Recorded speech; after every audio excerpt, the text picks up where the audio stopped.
Hello साथियों, आप सबका स्वागत है हमारे YouTube channel Bihar SS lockers academy में। तो आप सभी लोग कैसे हैं, एक बार आप लोग कमेंट में बता दीजिएगा। और ये क्लास जो है आप लोगों को रिकॉर्डेड फॉर्मेट में मिल रहा है, तो आप लोग परेशान नहीं होइएगा। एक आध दो दिन में जो है आप लोगों का लाइव क्लास जो है स्टार्ट हो जाएगा, क्योंकि अभी हम घर पे हैं तो लाइव जो है स्ट्रीमिंग नहीं कर पा रहे हैं। तो आप लोगों का क्लास छूटे ना, इसलिए मैं आप लोगों के लिए वीडियो बना करके प्रोवाइड कर दे रहा हूँ। तो आप लोग अपना प्यार बनाए रखिए। बाकी आज के इस क्लास में मैं आप लोगों से बात करने वाला हूँ अपने मनोविज्ञान विषय पर, जो मनोविज्ञान का पार्ट 6 है, अभिवृत्ति तथा सामाजिक संज्ञान। तो इसको मैंने कंप्लीट कर दिया था और आप लोगों को मैंने बताया था कि इसके जो नेक्स्ट क्लास होगा तो वो ऑब्जेक्टिव क्वेश्चन का होगा। तो आज मैं आप लोगों के लिए इस पार्ट का वीवीआई ऑब्जेक्टिव क्वेश्चन लेकर के उपस्थित हूँ। तो आप लोग जो है इस क्लास को आखिरी तक देखिएगा। इसमें जितने भी प्रश्न हैं वो आप लोगों के लिए बहुत ही महत्वपूर्ण है। तो आप लोग बिना स्किप के जो सारे प्रश्नों को देखिएगा, और क्लास अच्छा लगेगा तो अपने दोस्तों में शेयर कर दीजिएगा। तो चलिए बिना देरी किए हुए आज के इस क्लास को स्टार्ट करते हैं। और आप लोगों के लिए पहला नंबर प्रश्न जो है ये रहा। पहला नंबर प्रश्न कह रहा है कि रूढ़ि युक्ति जो है मतलब रूढ़ि युक्ति क्या है। तो नकारात्मक और असुखद मूल्य, सकारात्मक और सुखद मूल्य, विविध न्यायिक निर्णय या इनमें से सभी। मतलब ऋणी युक्ति क्या होता है ये पूछा गया है।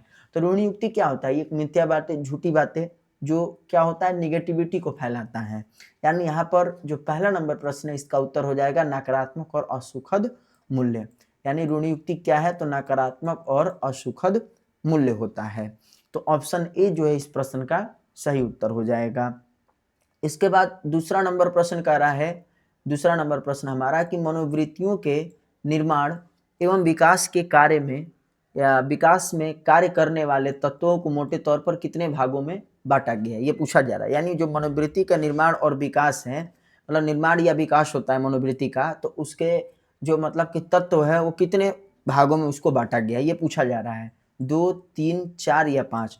तो मनोवृत्ति के निर्माण एवं विकास के कार्य करने वाले तत्वों को 4 भागों में जो है बांटा गया है। कितने भागों में, तो आप लोग को याद रखना है 4 भागों में जो है इसको बांटा गया है। इसके बाद तीसरा नंबर प्रश्न कह रहा है जो बहुत ही इंपॉर्टेंट है, मोस्ट वीवीआई क्वेश्चन है। कह रहा है कि रूढ़ि युक्तियों का सर्वप्रथम प्रयोग किसने किया, वाल्टर लिपमैन ने, लीटन ने, थर्स्टन ने या आल्पोर्ट ने। तो रूढ़ि युक्ति का जो शब्द है इसका सर्वप्रथम प्रयोग जो है किसने किया था, तो वाल्टर लिपमैन ने किया था। वाल्टर लिपमैन जो है रूढ़ि युक्ति का जो है सर्वप्रथम प्रयोग किया था। मैंने आप लोगों को जब ऋण युक्ति के बारे में बताया था तो उस समय आप लोगों को बताया था मैं कि ऋण युक्ति के बारे में ऑब्जेक्टिव में आता है कि इसका सर्वप्रथम प्रयोग किसने किया। वहां पे मैंने आप लोगों को बताया था कि वाल्टर लिपमैन जो है इसका सर्वप्रथम प्रयोग किए थे। इसके बाद चौथा नंबर प्रश्न कह रहा है कि मनोवैज्ञानिक एम.एस. मोहसिन ने किस संप्रदाय को प्रस्तावित किया, संज्ञानात्मक का संप्रदाय, द्विस्तरीय संप्रदाय या संतुलन का संप्रदाय या इनमें से कोई नहीं। यानी जो प्रसिद्ध मनोवैज्ञानिक एम.एस. मोहसिन है उन्होंने किस संप्रदाय को प्रस्तावित किया ये पूछा जा रहा है। तो इसका सही उत्तर क्या हो जाएगा, द्विस्तरीय संप्रदाय। यानी पूछा जाएगा आप लोगों से ऐसे उल्टा करके एग्जाम में कि द्विस्तरीय संप्रदाय का प्रतिपादन किसने किया। तो यहाँ पर एम.एस. मोहसिन बताना है, या फिर कह देगा कि एम.एस. मोहसिन जो मनोवैज्ञानिक है उन्होंने किस संप्रदाय का प्रस्तावित किया, तो द्विस्तरीय संप्रदाय का उन्होंने प्रतिपादन किया। तो इसको आप लोग याद रखिएगा। इसके बाद पांचवा नंबर प्रश्न कह रहा है कि मनोवृत्ति निर्माण का मुख्य निर्धारक है। मनोवृत्ति निर्माण का मुख्य निर्धारक क्या है, तो क्या हो जाएगा, तो प्राथमिक समाजीकरण हो जाएगा। क्या होगा, तो प्राथमिक समाजीकरण। तो ऑप्शन बी जो है इस प्रश्न का सही उत्तर हो जाएगा। इसके बाद छठा नंबर प्रश्न जो कह रहा है इस पे आप लोग थोड़ा ध्यान दीजिएगा, क्योंकि एग्जाम में ऐसा भी क्वेश्चन आता है। इसमें आपको दिया है कि किसने मनोवृत्ति को इस प्रकार परिभाषित किया है कि विशिष्ट वस्तुओं के प्रति विशिष्ट ढंग से व्यवहार करने की प्रवृत्ति या झुकाव को मनोवृत्ति कहते हैं। ये क्या मनोवृत्ति का परिभाषा है, और पूछा जा रहा है कि इस परिभाषा को किसने दिया, गर्गेन ने दिया, आल्पोर्ट ने दिया, क्रिच एम क्रचफील्ड ने दिया या इनमें से कोई नहीं। तो मैंने परिभाषा भी आप लोग को बताया था और उसमें एक एक करके मैंने ये भी लिखा था कि कौन से मनोवैज्ञानिक ने कौन से परिभाषाओं को दिया। तो विशिष्ट वस्तुओं के प्रति विशिष्ट ढंग से व्यवहार करने की मनोवृत्ति या प्रवृत्ति को मनोवृत्ति कहा गया है। तो ये किसने दिया था, तो गर्गेन ने दिया था। गर्गेन जो मनोवैज्ञानिक थे उन्होंने ही इस परिभाषा को दिया था। इसके बाद सातवां नंबर प्रश्न कह रहा है कि निम्नलिखित में से कौन मनोवृत्ति का तत्व नहीं है। यहाँ पूछा जा रहा है कि मनोवृत्ति का तत्व नहीं है। तो याद रखना है कि मनोवृत्ति के 3 तत्व है, संज्ञानात्मक तत्व, भावात्मक तत्व और व्यवहार परक तत्व, 3 तत्व हैं। तो यहाँ पर स्मृति तत्व जो है वो नहीं होगा, तो ऑप्शन सी जो है इस प्रश्न का सही उत्तर हो जाएगा। इसके बाद 8वां नंबर प्रश्न कह रहा है कि पूर्वाग्रह एक प्रकार है। पूर्वाग्रह एक प्रकार है किसका? मनोवृत्ति का, मूल प्रवृत्ति का, संवेग का या प्रेरणा का? तो पूर्वाग्रह किसका प्रकार है? तो याद रखना है आप लोगों को, मनोवृत्ति का एक प्रकार है। VVI क्वेश्चन है, मोस्ट इंपॉर्टेंट क्वेश्चन है, कई बार एग्जाम में पूछा गया है, तो आप लोगों को याद रखना है कि पूर्वाग्रह किसका प्रकार है? तो मनोवृत्ति का एक प्रकार है।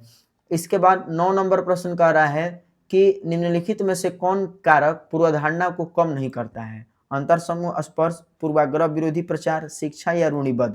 मतलब कौन सा ऐसा कारक है जो पूर्वधारणा को जो है या पूर्वाग्रह को कम नहीं करता है? तो वो रूढ़िबद्ध जो है यानी रूढ़ि युक्ति जो है क्या करता है? पूर्वाग्रह को कम नहीं करता है। तो ऑप्शन डी जो है इस प्रश्न का सही उत्तर हो जाएगा। इसके बाद 10 नंबर प्रश्न कह रहा है कि किसने आदर्श सकारात्मक आदर का संप्रत्यय दिया? फ्रायड, मैकिनले, रोजर्स या एडलर? तो किसने आदर्श सकारात्मक आदर का संप्रत्यय दिया? तो सिगमंड फ्रायड जो थे, सिगमंड फ्रायड, उन्होंने जो है आदर्श सकारात्मक आदर का संप्रत्यय दिया था। इसके बाद 11 नंबर प्रश्न कह रहा है कि मनोवृत्ति परिवर्तन प्रक्रिया में संज्ञानात्मक विसंवादिता का संप्रत्यय का प्रतिपादन किसने किया?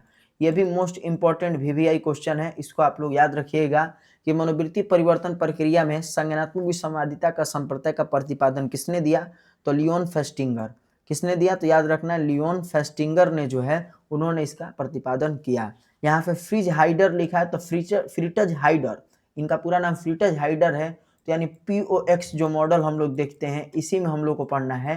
तो POX मॉडल का जो प्रतिपादन किया गया था तो वह फ्रिटज हाइडर के द्वारा किया गया था, इसको आप लोग याद रखना है। और अब्राहम मैस्लो जो थे, मैस्लो, तो उन्होंने टाइप सी, जो आप लोग को मैंने पढ़ाया था टाइप सी प्रकार, तो सी प्रकार के व्यक्तित्व का इन्होंने प्रतिपादन किया था।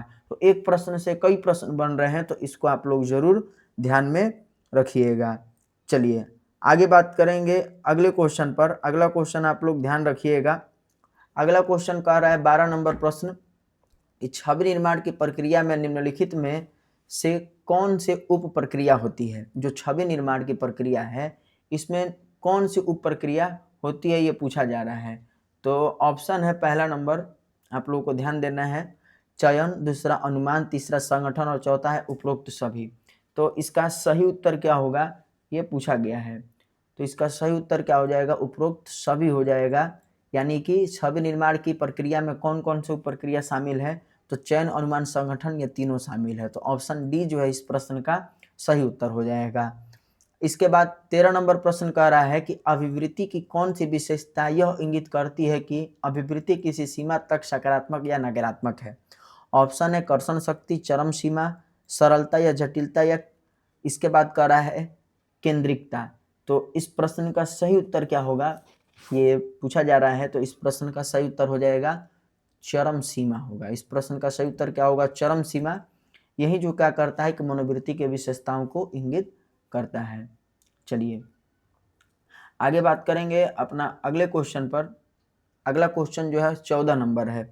14 नंबर प्रश्न जो है वो कह रहा है कि अभिवृत्ति के विचार परक घटक को क्या कहते हैं?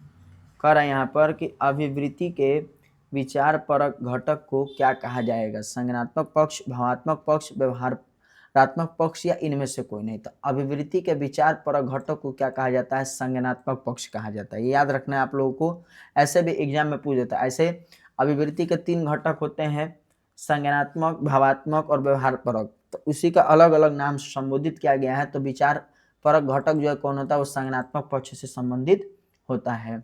इसके बाद अगर 15 नंबर प्रश्न की बात करेंगे तो इसमें कह रहा है कि भावात्मक पक्ष के रूप में कौन जाना जाता है? तो क्रियात्मक घटक जाना जाता है, या व्यवहार परक घटक जाना जाता है, या सामयिक घटक, या उपरोक्त सभी? तो इसका सही उत्तर क्या हो जाएगा? आपका सामयिक घटक हो जाएगा। सामयिक घटक जो है ये हमारा भावनात्मक पक्ष से संबंधित होता है। इसके बाद बात करेंगे अगले क्वेश्चन पर। 16 नंबर प्रश्न पर कह रहा है कि वह व्यक्ति जो छवि बनाता है उसे क्या कहते हैं? मतलब आप लोगों को जब छवि निर्माण के बारे में मैंने बताया था तो उसमें 2 पॉइंट मैंने बताया था। एक प्रत्यक्षकर्ता, एक आपको याद रखना है प्रत्यक्षणकर्ता।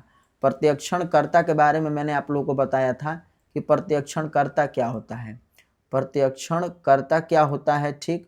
और एक मैंने आप लोगों को बताया था लक्ष्य के बारे में। तो इन दोनों का आप लोग याद रखना है। पूछा जाता है प्रत्यक्षणकर्ता क्या होता है, यानी जो व्यक्ति जो है, मतलब जो व्यक्ति छवि बनाता है तो उसको क्या कहते हैं, प्रत्यक्षणकर्ता कहते हैं। जैसे मान लीजिए हम कोई छवि इमेज बना रहे हैं, निर्माण कर रहे हैं, तो हम क्या हो गए, प्रत्यक्षणकर्ता हो गए। हम जिस चीज के लिए बना रहे हैं तो वो हमारा क्या हो गया, लक्ष्य हो गया। ठीक ना। तो ये दोनों नाम को आपको याद रखना है। तो वह व्यक्ति जो छवि बनाता है उसको क्या कहेंगे, तो वो प्रत्यक्षणकर्ता कहलाता है। तो ऑप्शन बी जो है इस प्रश्न का सही उत्तर हो जाएगा। इसके बाद 17 नंबर प्रश्न कर रहा है कि एक एस्किमो का अन्विति योग्य है। ये भी VVI क्वेश्चन है, मोस्ट इंपोर्टेंट क्वेश्चन है, पूछा गया है। तो इसका सही उत्तर क्या हो जाएगा, मानसिक संरचना हो जाएगा। एक एस्किमो या अनुवंती योजना क्या है, तो वो मानसिक संरचना है। इसके बाद 18 नंबर प्रश्न कर रहा है कि निम्नलिखित में से मनोवृत्ति के विकास पर किसका प्रभाव अधिक पड़ता है, परिवार का, बुद्धि का, आयु का या जाति का। यानी मनोवृत्ति के विकास में किसका प्रभाव ज्यादा पड़ता है, तो परिवार का जो है प्रभाव ज्यादा पड़ता है। परिवार के लोग जो मतलब देख करते हैं, जैसा करते हैं, तो बच्चा क्या होता है कि वही सीखता है। तो परिवार का जो क्या करता है, मनोवृत्ति के विकास पर निर्माण पड़ता है। मनोवृत्ति के विकास पर जो है इसका प्रभाव पड़ता है, निर्माण नहीं, प्रभाव पड़ता है। अब बात करेंगे अगला क्वेश्चन 19 नंबर पर। कर इसमें कि किसी विशिष्ट समूह के प्रति नकारात्मक अभिवृत्ति को क्या कहते हैं, अभिक्षमता कहेंगे, अभिरुचि कहेंगे, पूर्वाग्रह कहेंगे या इनमें से कोई नहीं। तो क्या कहलाएगा, तो वह हमारा पूर्वाग्रह कहलाएगा। याद रखना है, VVI क्वेश्चन है ये भी। सारा प्रश्न इंपॉर्टेंट है। और अगर इन सारे प्रश्नों का आप लोग PDF नोट्स चाहते हैं तो आप फटाफट से आप हमारे SS लोकर एकेडमी का जो टेलीग्राम चैनल है, ठीक ना, ये लोगो जो है आप लोग को दिखाई दे रहा होगा टेलीग्राम पर, तो इसी को आप लोग ज्वाइन कर लीजिएगा, जहां पर आपको फ्री में किसी भी क्लासेज के PDF नोट्स मिल जाएंगे। इसके बाद बात करेंगे अगला क्वेश्चन पर। 20वां नंबर प्रश्न पर कह रहा है कि समाजोपकारी व्यवहार प्रायः किससे प्रभावित होता है, अधिगम से, प्रतिक्रिया से, पूर्वाग्रह से या उपयुक्त सभी से। तो समाजकारी जो व्यवहार है वो किससे प्रभावित होता है, तो हमारा उपयुक्त सभी हो जाएगा, सभी से प्रभावित होता है। तो ऑप्शन डी जो है इस प्रश्न का सही उत्तर हो जाएगा। इसके बाद 21 नंबर प्रश्न कह रहा है कि दूसरों की उपस्थिति में लोग कभी कभी अधिक गलतियां करते हैं, निष्पादन पर दूसरों की उपस्थिति का यह खराब प्रभाव क्या कहलाता है। तो ये क्या कहलाता है, तो सामाजिक श्रमावन्यन कहलाता है। क्या कहलाता है, तो सामाजिक श्रमावन्यन। तो इस प्रश्न का सही उत्तर ऑप्शन बी हो जाएगा। इसके बाद 22 नंबर प्रश्न कह रहा है कि निम्नलिखित में से कौन छवि निर्माण की प्रक्रिया में सम्मिलित नहीं है। तो छवि निर्माण की प्रक्रिया में कौन कौन से सम्मिलित है, आप लोगों को बताए थे, चयन, संगठन, भूमिका निर्वहन, ये सब सम्मिलित है। लेकिन यहाँ पर जो आपका ऑप्शन दे रहा है अनुमान, ये सम्मिलित नहीं है। तो ऑप्शन डी जो है इस प्रश्न का सही उत्तर होगा। याद रखना है कि छवि निर्माण की 3 उप प्रक्रियाएं हैं, जो कि मैंने आप लोग को छवि निर्माण वाले टॉपिक में बताया था। ध्यान देना है, अगर आप लोग उस क्लास को नहीं किए हैं तो आप हमारे चैनल के प्लेलिस्ट में जाकर के उस क्लास को जरूर देख लीजिएगा, पढ़ लीजिएगा। तब आप लोग जो है ऐसे प्रश्न पर कभी भी दिक्कत महसूस नहीं करेंगे। इसके बाद बात करेंगे आज का अपना आखिरी प्रश्न पर। और आखिरी प्रश्न जो है कह रहा है कि पूर्वधारणा का अर्थ क्या है। आखिरी प्रश्न कह रहा है कि पूर्वधारणा का अर्थ क्या होता है, बताइए। ऑप्शन ए है कि अनुभव के आधार पर विचार। दूसरा ऑप्शन कह रहा है कि किसी व्यक्ति या समूह के प्रति पूर्व निर्धारित नकारात्मक भावना। तीसरा ऑप्शन कह रहा है तर्क संगत निर्णय। और चौथा कह रहा है सभी उपरोक्त। मतलब ऊपर जितने भी ऑप्शन दिए वो सभी होगा। तो पूर्वधारणा का अर्थ क्या होता है, तो किसी व्यक्ति या समूह के प्रति पूर्व निर्धारित नकारात्मक भावना। ये बिल्कुल सही है, क्योंकि पूर्वधारणा जो मैंने बताया था कि प्रेजुडिस से बना है, जो लैटिन भाषा के प्रेजुडिशियम शब्द के 2 शब्द प्रे और जुडिशियम से बना है। प्रे का अर्थ पहले होता है, प्रे का अर्थ मैंने बताया था क्या होता है, पहले होता है, ठीक। और उसके बाद जुडिशियम का अर्थ होता है निर्णय। पहले निर्णय यानी पहले निर्णय लेना, या पहले किसी भी कार्य पर जो है सोच विचार कर लेना, तो वही पूर्वधारणा होता है। तो यहाँ पे लिखा भी है कि किसी व्यक्ति या समूह के प्रति पूर्व निर्धारित नकारात्मक भावना को ही क्या कहते हैं, पूर्वधारणा कहते हैं। तो 23 का सही उत्तर ऑप्शन बी हो जाएगा। ऑप्शन बी इस प्रश्न का सही उत्तर है। तो ये टोटल जो है 23 प्रश्न थे। तो इन 23 प्रश्नों को आप लोग जरूर अपने कॉपी में नोट कर लीजिएगा। और इसका PDF नोट चाहिए तो आप लोग हमारे SS लोकर एकेडमी का टेलीग्राम चैनल को जरूर ज्वाइन कर लीजिएगा, जहां पर आपको किसी भी क्लासेस के PDF नोट्स मिल जाएंगे। और अगर कहीं आप लोगों को डाउट है तो कमेंट में ज़रूर बताइएगा। और इस क्लास से आप लोगों का जुड़ने के लिए बहुत बहुत धन्यवाद। ऐसे ही रेगुलर आप लोग क्लासेस को ज्वाइन कीजिए, और 1 आध 2 दिन में जो है आप लोगों का लाइव क्लास जो है स्टार्ट हो जाएगा और आप लोगों का साइकोलॉजी यानी मनोविज्ञान में 3 पाठ बचा हुआ है, इसको इस मंथ में जल्दी से जल्दी कवर कर देना है।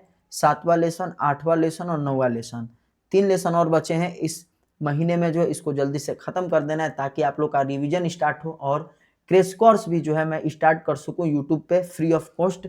इसका कोई भी चार्ज आप लोग को नहीं लगेगा। जैसे कि अलग-अलग जो है बहुत बड़े-बड़े चैनल जो है वो क्रैश कोर्स स्टार्ट करते हैं, लॉन्च करते हैं, तो वो लोग आपका फ़ी लेते हैं, चार्ज लेते हैं, लेकिन हम कुछ चार्ज नहीं लेंगे। आपको फ्री में यूट्यूब पे ही क्रैश कोर्स अवेलेबल कराएँगे, जिसमें आपको जो है एग्ज़ाम ओरिएंटेड प्रश्न मिलेंगे, एकदम अच्छे-अच्छे जो आपके एग्ज़ाम में आने की संभावनाएँ रहेंगी। तो जो भी मैं सब्जेक्ट पढ़ा रहा हूँ उसका क्रैश कोर्स मैं ज़रूर लेकर के आऊँगा, तो आप लोग हमारे साथ जुड़े रहिए और क्लास कैसा लगा आप लोग कमेंट में बताइएगा। और जो लोग चैनल पर नए हैं ज़रूर चैनल को सब्सक्राइब कर लेंगे, बेल आइकन को प्रेस कर देंगे ताकि हमारे नए-नए क्लासेज का अपडेट आप लोगों तक पहले पहुँच सके। और आज का ये क्लास कैसा लगा कमेंट में ज़रूर बताइएगा और कितने प्रश्नों का आपने हल किया ये भी आप लोग ज़रूर बताइएगा। धन्यवाद।